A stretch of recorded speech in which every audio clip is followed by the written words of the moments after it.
sort of get sad, but he passed away.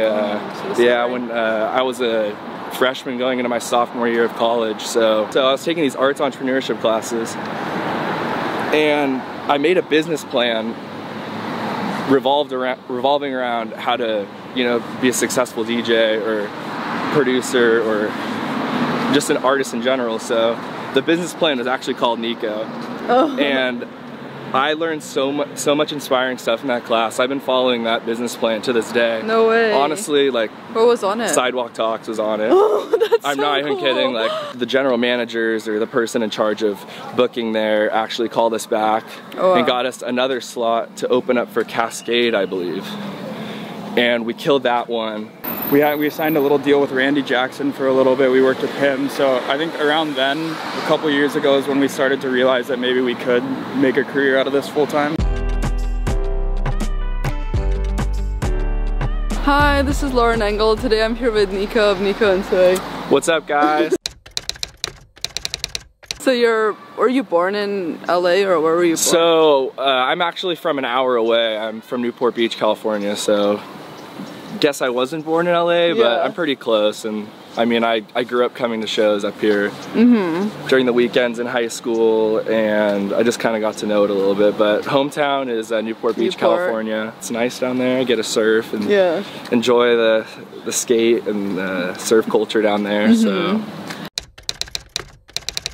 And do you come from a musical family? Or? No, I don't at all, actually. So my dad does real estate, my mom was a teacher, and for some reason, you know, I was the only one to do music. And what were you listening to back then? It's kind of funny. So obviously, like, you know, people start with like their parents' taste in music, and you know, that for me, that was Dave Matthews and U2 and like just corny dad and mom bands. But honestly, they actually inspired me more than I had thought. So, you know, listening to a lot of U2 when I was a kid, and from that, I'd heard the Edge was the guitar player for the U2. I really liked his guitar and whatever.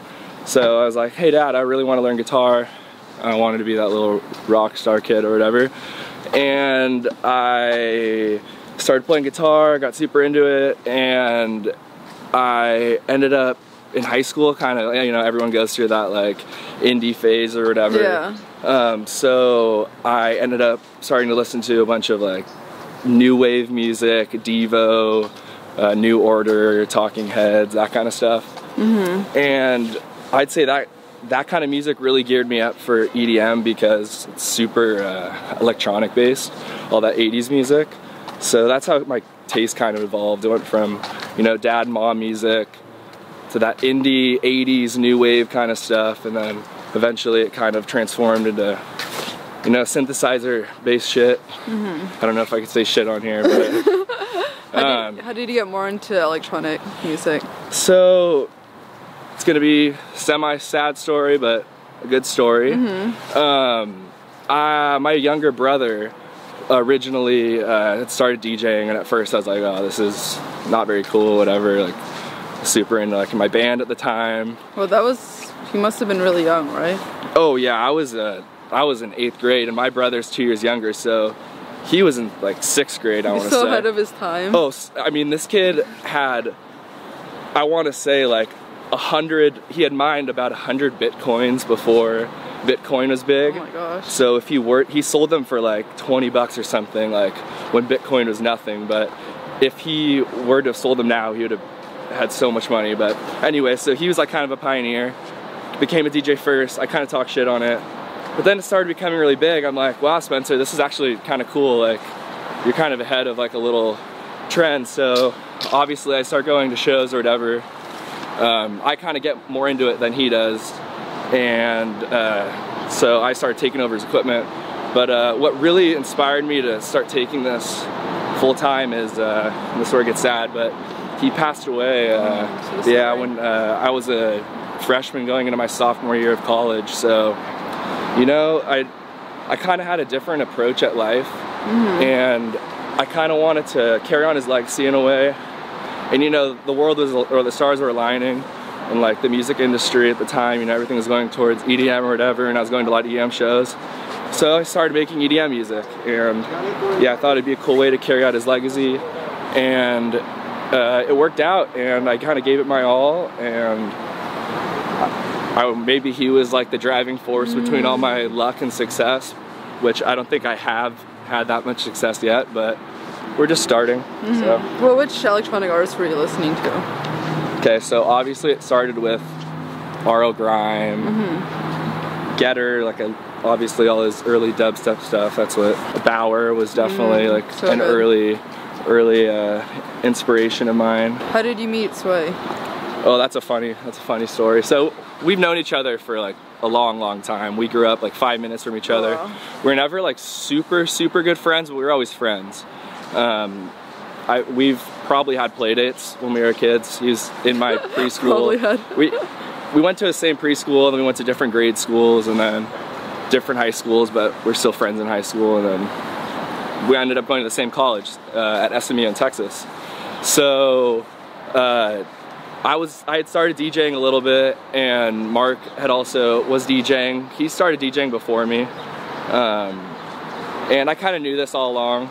But our manager, who's actually his twin brother, was in some business classes with me, and he's like, "Hey, Mark's DJing. You guys should get together, whatever, and mess around." And so finally, he did come over, and we kind of like put our heads together.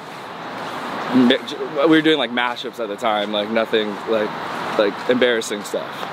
And he ended up bringing to me this opportunity to go play in Mexico. I guess one of his fraternity brothers was putting on a little festival there.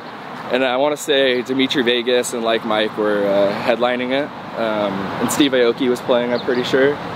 And so we ended up putting our names together. I'm Nico, and then I guess he was going by SWAE at the time, which stands for Something We All Enjoy. Oh, okay. And he's like, "Hey, Nick, do you want to come play in this festival with me? I think, you know, we're both not ready on our own, but I think if we, you know, play together, then we could really, we could really help each other out." Yeah. And we went down to Mexico. We had never played in our entire lives. It was like a full like festival set. It was kind of insane.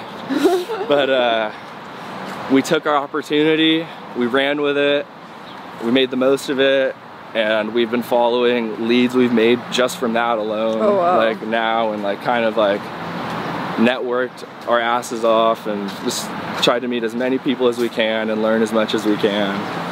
And were you already putting out, or how long until after you were putting out music? Oh, so okay, this is so bad. Yeah. I don't think we even had a song when we played there. We might have had one song. But before we were making like, I guess this is where we can touch on inspirations, but I was super big fan of like Night Bass, AC Slater, all that stuff. So the first stuff we started releasing was a lot of house stuff, a lot of Night Bass inspired tracks. Now we've evolved from that, but yeah, at the time of the festival, we were just doing house stuff. And how did you guys gain momentum initially, like with the songs itself?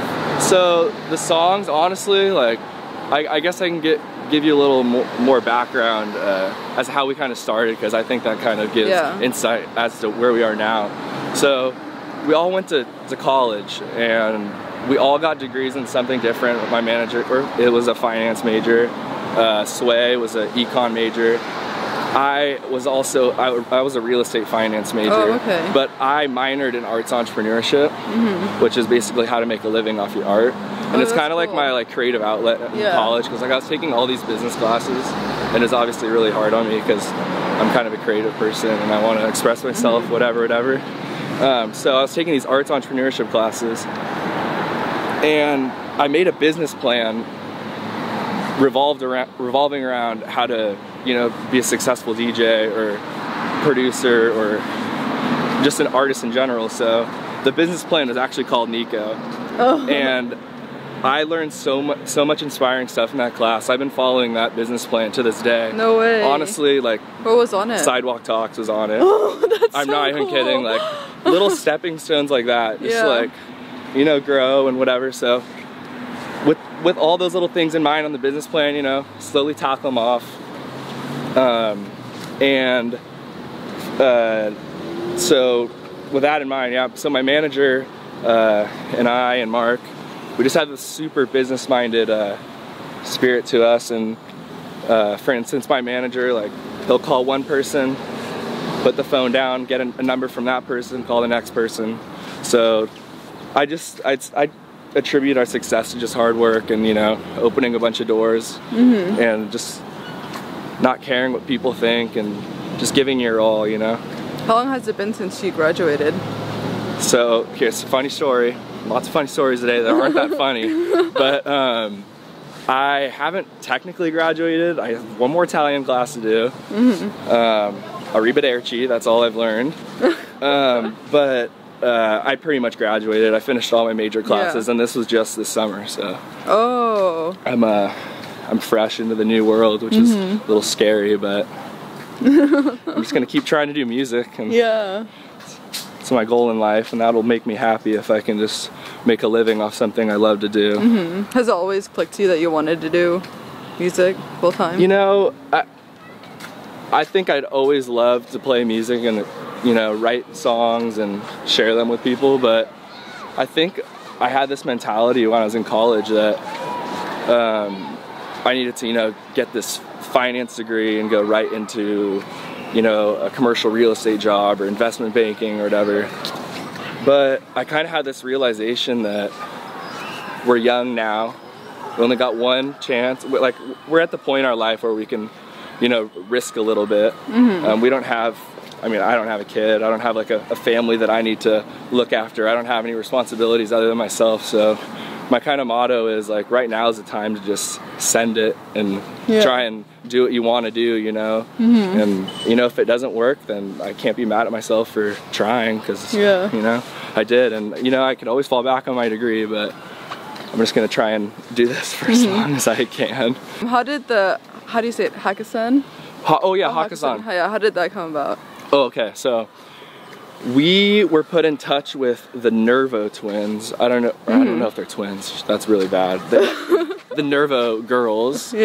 And we ended up opening for them one time at Hakkasan, and that was awesome opportunity. Like, we never expected that at our stage, but they really liked us, and we'd opened for them before, so they're like, hey, why don't you come out to Vegas and open up for us here. And so we did, and I think we did a pretty good job, because one of the general managers, or the person in charge of booking there, actually called us back and got us another slot to open up for Cascade, I believe. And we killed that one. And my business-minded manager just went all force ahead and just, you know, reached out to him and thanked him and was very personable, and, you know, just really kind of secured that relationship, and we grew that relationship, and they just see something in us, and we're very fortunate, and I think we're gonna prove them right, and hopefully this residency that they ended up giving us will be the start of a lot of good stuff. So what else do you have coming up? So right now our heads are down. We have a lot of productions that we're trying to line up releases for. I think we have probably like 20 or 30 songs that we've just been kind of like grinding on these last couple years. So proud of them. So what we're gonna do is we're gearing up to release those, and then we're also gearing up to start a live show. So I play guitar. Mark plays this thing called the iwi, which is an electronic wind instrument.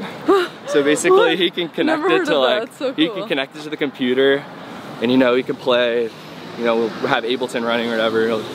He can play like some weird wompy sounds from his little iwi. I'll be playing guitar, so we're gonna set up that live element to our show. And I don't know, just I think this year is a year where we really have to prove ourselves, and so hopefully the music speaks for itself, and interviews like this will bring us some really cool opportunities. So. Last question, what do you want Nico and SWAE to be remembered for? I want to be remembered for, I think, just the naive, like, childish, fun, charismatic, bouncy vibe that we bring. Just like our just the fun that you have when you come to our shows. That's what brings me happiness, and I think that kind of resembles our brand a little bit. Like, you know, just having fun, just being a kid. Like our label's an ice cream cone, or our logo's an ice cream cone, and so just trying to be babies, I guess. That's the first time I've heard that. I love that though. Good. Thank you so just much. Be a kid and come to our show and just be a degenerate or whatever. Have fun. Don't care what people think, because I don't. You shouldn't. This is awesome. Thank you so much. I'm here with SWAE of Nico and SWAE. How we doing? What's going on? So were you originally born in Newport Beach also? Yeah, just like Nico. Was born really close to where he was. We didn't really know each other too well growing up. Like, we kind of figured out, like, once we met each other, like in like 3rd or 4th grade, that we had like most of the same mutual friends and stuff. So I feel like we indirectly grew up together. Do you come from a musical family, or? Not really. I mean, like some of my grandparents and stuff played, you know, like piano and instruments here and there, but when I grew up, I took piano lessons and I played guitar for a little bit. But other than that, really, I didn't have too much of a musical background. Like, my parents never were, I'd say, like, in the music industry. What did they do? My dad does real estate. My mom did pharmaceutical sales, but kind of she retired and put her career on hold when my brother and I were born to raise us. Well, did you know early on that you wanted to do music, or? I think I knew when I think maybe when I turned 14 is when I kind of figured out I was into it. Like, when I was maybe 12 in school, and we started to like get to play with the computers, and I figured out about GarageBand and like figured out about like the samples on GarageBand, and kind of was taking the preloaded samples and making little beats and stuff. And then once I got into piano, I would record with MIDI and stuff, and kind of just made little beats for fun, nothing too crazy. But when I was like 14 or 15, I got my first mixer for DJing.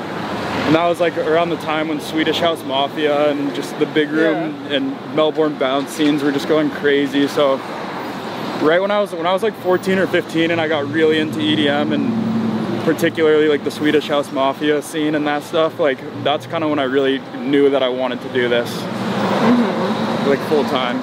Were you putting stuff out like under your own name back then? Like briefly, not till, I didn't put anything out under my own name till, when was it? I think it was like my sophomore year of college. It was right before we joined up as Nico and SWAE. I released like a little, it was like a little mixtape almost, more on the, it wasn't very good, honestly. It was an interesting project. I wasn't very happy with it. It was more kind of just posting something to post something. And I was new, I was into it, you know, I just kind of wanted to have something up on SoundCloud that was mine. Just didn't really think about it too much, so it wasn't the best project. I'm still proud of it. It was my first project, but it wasn't anything special. And when did it click to you that you could do music full time? I think when we formed our duo and we started getting real shows and started like getting traction and getting fans and followers, I think that's when it started to click, like that maybe we could do it full time. But when we came back after it was maybe middle of our junior year, when we came back when we were in LA, we started getting like attention from publicists and we signed a little deal with Randy Jackson for a little bit. We worked with him. So I think around then, a couple years ago, is when we started to realize that maybe we could make a career out of this full time. When you guys became a duo, what kind of inspirations did you have at that point? Like in terms of like influence, or? Yeah, like which artists? Well, I mean, my background as a DJ was definitely more in like I said, like EDM and big room scene. So like for a performer, my influences were, you know, I loved Swedish House Mafia. I love Axwell as his own entity. I loved Showtek growing up. Showtek, oh my God, I swear, like Showtek was like probably one of the main reasons I started DJing too. No way. Yeah, wow. Like Bouncer and all those good tracks. But yeah, in my production, I'm kind of really into like the new wave. Like I love Jaws, and I think like we as a whole, like we kind of see what's going on in the future bass movements right now with like a Cali and Alice in Wonderland's killing it right now. Louis the Child, who you said you had on. Yeah. You know, we love to just take like, I know like Louis the Child has just probably the most unreal synth sound right now. So like we love to draw inspiration for some of our drops from like some of their sounds, obviously. But I mean, we're constantly listening to new genres of music, whether it's tech house or progressive house or trap or dubstep. Like, we kind of like to try and take a little bit of each realm, you know, and put it together and make our own. So like our last release, Let Them Go, it's a future-based track, but we took so many like dub elements, like especially if you hear the drums or like the bass and stuff, you can totally hear it and tell. But that's kind of what we like to do. We like to mix and match and kind of put sounds together that maybe you wouldn't expect that would work together right away, but we find a way to figure it out, you know? How are you guys able to figure out the music industry? Because you didn't really know people back then, right? Like yeah, no, it was, we just started making connects. Like each show we would do, we would try and build a relationship with whether it was the promoter or whoever booked us there, and just keep all that going. And you know, it's crazy like how many people know people. And so you would meet, like we would meet a promoter or something, and he would connect us to someone in LA. We'd meet up with that guy in LA, he would connect us to someone in New York, and we just kind of have been going all over the country doing shows and meeting new people and getting new opportunities literally from our connections, because we're independent, so we don't have like label support or institutional support or anything like that. So we kind of just have to go out and pave our own road. And I think we're really blessed. Our manager, who's my twin brother, goes out and is a hustler. Like he doesn't take no for an answer. So he goes out and just gets it done. He gets us into these. I mean, we're not even using a booking agent right now. We're just we're doing everything with the three of us. We got a promo team in New York, and then we have a publicist team too. So when you're independent, it's a bit tougher. You got to pave your own way.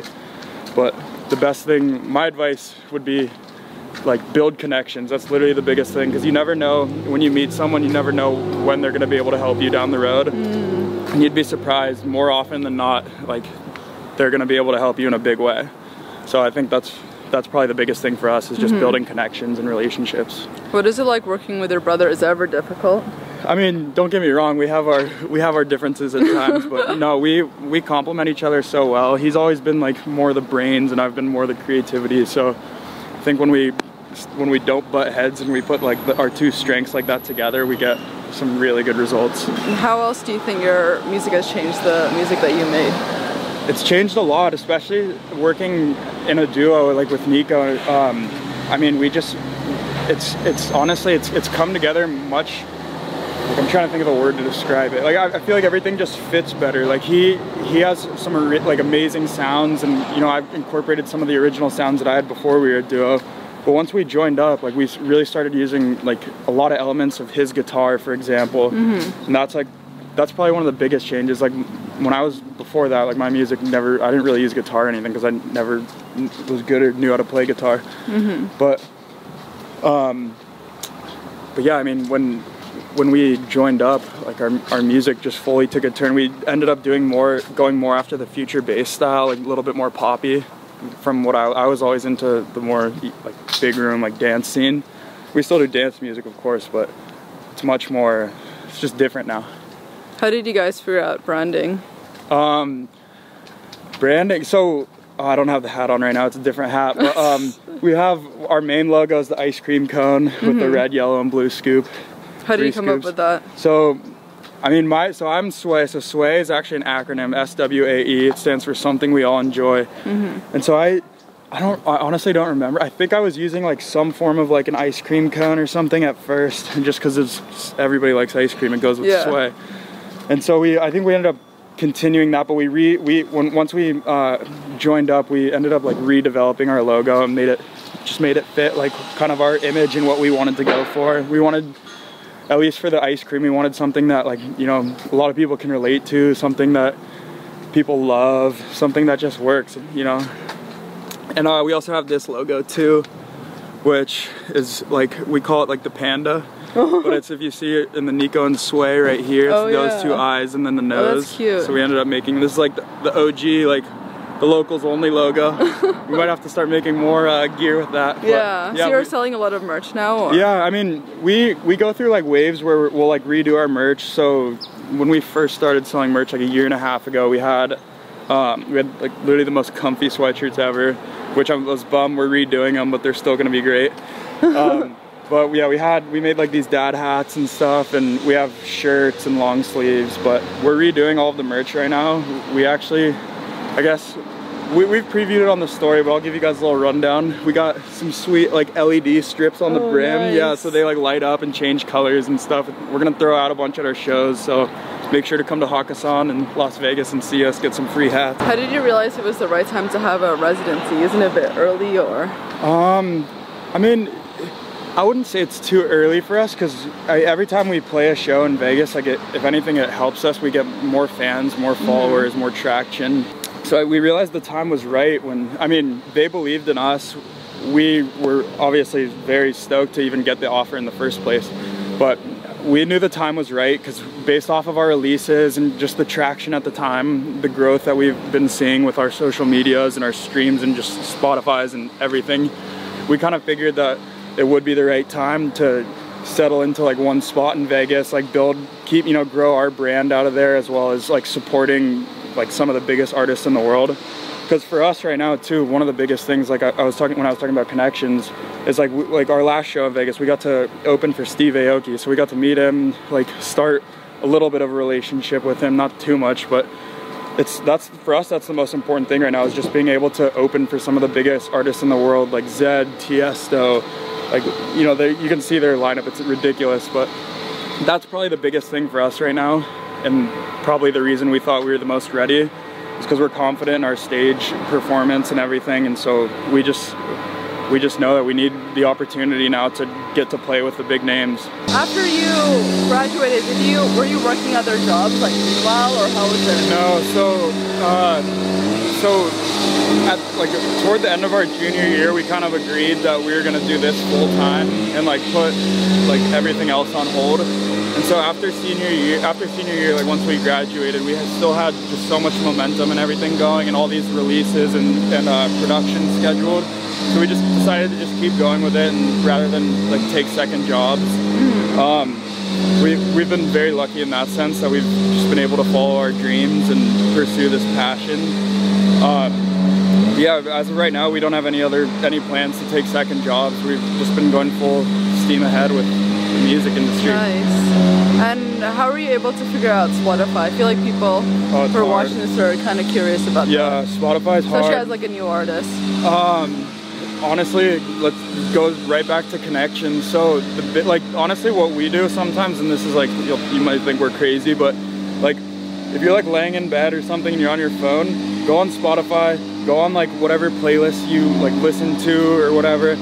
Like try and figure out who curates the playlist, because a lot of times it either says like it'll say by and then the person's name, so you can go find them out, find out who makes the playlist, find them on Instagram or whatever, and just talk to them. And like you'd be surprised, like most of the time they'll like your track or they'll be willing to help you out for free, literally. So there's no harm in like worst case they say no, you know. So you just go on.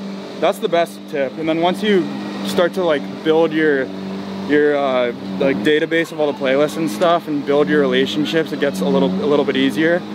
But the easiest way to like get your foot in the door in Spotify is honestly just look up the playlist that you want to be in, find out who curates them, try and find the curator on Instagram or a social media, and just talk to them. Like it's crazy. At first it can be a little bit hard, you know, but just make sure that you find playlists that kind of help or like cater to your sound and your style. That's the biggest thing too. Because you don't want, like, even though it could help you for streams, you don't want, if you have a future bass song, you don't want it to necessarily be in like a trance playlist, you know? So that's like another big thing would be just making sure you find the right playlist for your track, because you want to advertise your sound with similar sounds, because then the people who are listening to the playlist are more likely obviously to save your track as well.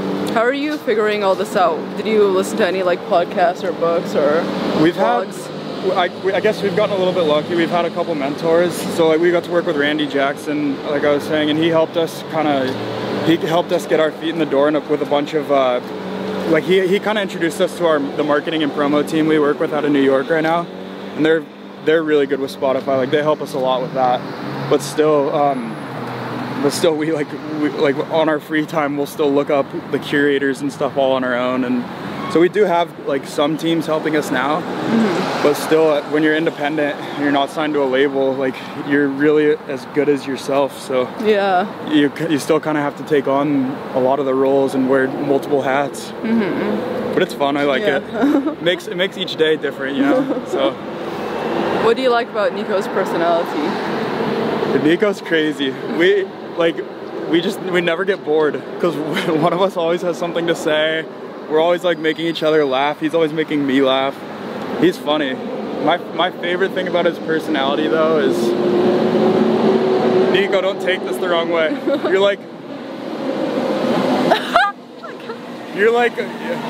You're carefully clumsy. Like you should see Nico, like he rips on the skateboard, on the bikes and everything, but he's not afraid to throw down some tricks. He's wild. I love Nico. Did you often realize that you could be a duo? Like you never, like did it click to you that you? Because like some people I feel like aren't made out to be in a duo. Yeah, you know what I mean? No, for sure. I mean, when we first started like working as a duo, there were obviously like certain challenges. Like we didn't necessarily agree all the time on like the direction or sound we wanted to take Nico and SWAE into, but that's just part of it. Like when you work with someone who like you literally consider a brother, like, you're always gonna have your differences no matter what. But you know, like a lot of the times, like the fights or like the little arguments always just work out for the best. So we definitely like sometimes will butt heads, but I honestly think we're so on the same page now that everything just clicks. And same with our manager too. Like everything just works. It's kind of crazy. Like you literally, if you spent like a whole day with us, you would literally think we're triplets, like the three of us. It's crazy. I love that. Like we think the same, we talk the same, everything except eat the same. Last question. What does love mean to you? What does love mean to me? Yeah. Well, it's Valentine's Day is coming up. Oh, true. Oh shit, my girlfriend's gonna see this. 2 weeks.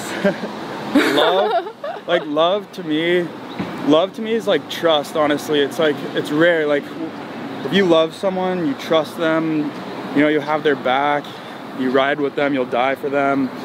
So like love, especially now, is like kind of hard to come by because so many people are fake and can fake it. But like, yeah, to me, love is all really about trust and just feeling comfortable with the person, he or she. But yeah, I mean, we got Valentine's Day right around the corner. Make sure to tell your parents, that lucky lady, the lucky man, tell them you love them, tell them you care about them. Yeah, I love it. This is awesome. Thank you so much. No, thank you. I appreciate it. It was a great time. Oh, bye guys.